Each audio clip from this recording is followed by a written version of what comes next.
चलिए, आज एक ऐसे सफर पर चलते हैं जहां से शायद नींदें ही उड़ जाएं। ये कोई मामूली किस्सा नहीं है, बल्कि ये कहानी है तीन दोस्तों की।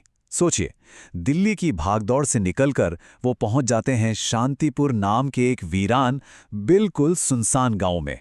और वहां उन्हें कुछ ऐसा मिल जाता है जिसे जिसे कभी खोजना ही नहीं चाहिए था।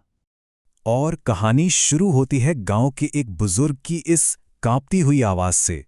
सोचिए, एक आईना, एक मामूली सा दिखने वाला आईना, लेकिन उसके बारे में कहा जाता है कि वो सिर्फ चेहरा नहीं बल्कि आत्मा तक देख लेता है। और यही यही चेतावनी थी उस भयानक रहस्य की पहली परत जो उन दोस्तों के सामने खुलने वाली थी। तो चलिए उतरते हैं इस कहानी के अंधेरे में। हमारे तीन किरदार, डॉक्यूमेंट्री बनाने वाले माया, रवि और नेहा, वो एक बैलगाड़ी पर बैठे धीरे धीरे शांतिपुर में दाखिल हो रहे हैं। हवा में एक अजीब सी चुप्पी है, इतनी खामोशी कि डर लगे।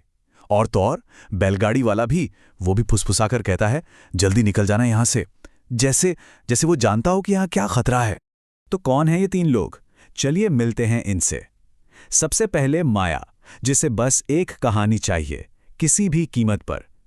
फिर आता है रवि, जो आप कह सकते हैं कि थोड़ा डरा हुआ है। वो बस चाहता है कि सब ठीक रहे और वो शहर वापस चला जाए। और आखिर में है नेहा, जो पढ़ी लिखी है, स्कॉलर है। वो यहां सिर्फ उन कहानियों की सच्चाई जानने आई है जिनके बारे में उसने किताबों में पढ़ा है। एक को कहानी चाहिए, एक को घर जाना है और एक को सच जानना है। इन्हीं तीनों का ये टकराव इस कहानी को आगे ले जाता है। तो जैसे ही ये लोग गांव में एक पुराने मंदिर का जिक्र करते हैं, बस नाम लेते ही गांव वालों के चेहरे सफेद पड़ जाते हैं। सब एक दूसरे को देखने लगते हैं, कानाफूसी शुरू हो जाती है। ऐसा लगता है मानो उस मंदिर का नाम लेना भी कोई गुनाह हो। कुछ तो था, कोई गहरा भयानक राज जिसे वो सब छिपा रहे थे। एक ऐसा राज जिसे कोई कुरेदना नहीं चाहता था। पर ये लोग कहाँ मानने वाले थे? उनकी जिद देखकर गांव का एक बुजुर्ग आखिरकार बोल ही पड़ा। उसने समझाया कि वो कोई मामूली शीशा नहीं है, वो आईना, वो तो अंदर का सच दिखाता है। और जिस किसी ने भी वो सच देख लिया ना, वो फिर कभी पहले जैसा नहीं रहता, हमेशा के लिए बदल जाता है। तो ये डर आ कहां से रहा है? इसकी जड़ क्या है? बात है सदियों पुरानी। इसी गांव में समय को काबू करने के लिए एक बहुत बड़ा यज्ञ हुआ था, और उस यज्ञ का केंद्र था वही आईना। पर कुछ बहुत बहुत गड़बड़ हो गई। यज्ञ फेल हो गया और उसकी नाकामी ने उस आईने को एक श्राप में बदल दिया। वही श्राप, वही पुराना खौफ आज भी इन लोगों के दिलों में जिंदा है।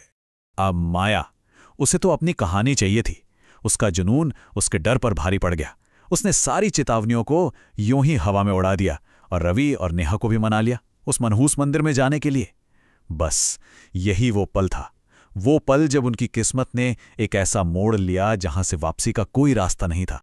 और फिर वो अंदर पहुंच ही गए। मंदिर के अंदर सब कुछ धूल से भरा था, सिवाय उस आईने के। वो एकदम साफ था, चमक रहा था, जैसे इंतजार कर रहा हो। और जैसे ही माया ने उसमें झांका, उसके सांसें अटक गए। परछाई तो उसी की थी, पर आंखों में एक अजीब, खौफनाक लाल रंग की चमक थी। उनको लगा कि बस यही सबसे डरावना था, पर वो कितने गलत थे। असली खौफ तो आईने के अंदर था ही नहीं, वो तो बाहर उनका इंतजार कर रहा था। और यहां से कहानी पूरी तरह पलट जाती है। तीनों डर के मारे मंदिर से बाहर भागे और बाहर आकर उनके पैरों तले से जमीनी खिसक गई। वो दुनिया जो कुछ मिनट पहले तक थी, वो पूरी तरह से गायब हो चुकी थी। गांव कहाँ गया? वो लोग, गेस्ट हाउस, कुछ भी नहीं था। सब कुछ जैसे कभी था ही नहीं। सोचिए, जहां कुछ देर पहले एक जिंदा बसता हुआ गांव था, अब वहां सिर्फ सदियों पुराने खामोश खंडहर थे। ये बदलाव इतना डरावना था, इतना अचानक, कि उन्हें समझ आ गया ये कोई मामूली मुसीबत नहीं है, वो एक बुरे सपने में फंस चुके हैं।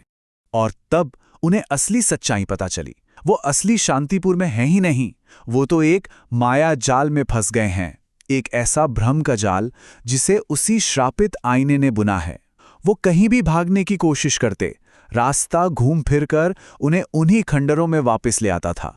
अब उन्हें एक बात साफ हो गई थी, इस जाल से निकलने का सिर्फ एक ही रास्ता है। जहां से यह सब शुरू हुआ वहीं वापस जाना होगा, यानी उन्हें उसी आईने का सामना करना पड़ेगा दोबारा। डर तो बहुत था, लेकिन उन्हें पता था कि इसके अलावा कोई और रास्ता नहीं है, और वो वापस मुड़ गए उसी मंदिर की तरफ। लेकिन इस बार मंदिर के बाहर का जो मंजर था उसने उनकी रूह कपा दी। वही गांव वाले जिनसे उन्होंने बात की थी, वो सब पत्थर के बुत बने खड़े थे, खामोश, बेजान। उनकी आंखों में वो खौफ जैसे जम गया हो। आईने ने उनकी आत्माओं को भी कैद कर लिया था। अब बात सिर्फ अपनी जान बचाने की नहीं थी, अब उन बेगुनाह रूहों को छुड़ाने की भी थी। और जब लग रहा था कि अब सब खत्म, कोई उम्मीद नहीं बची, तभी नेहा को कुछ याद आया।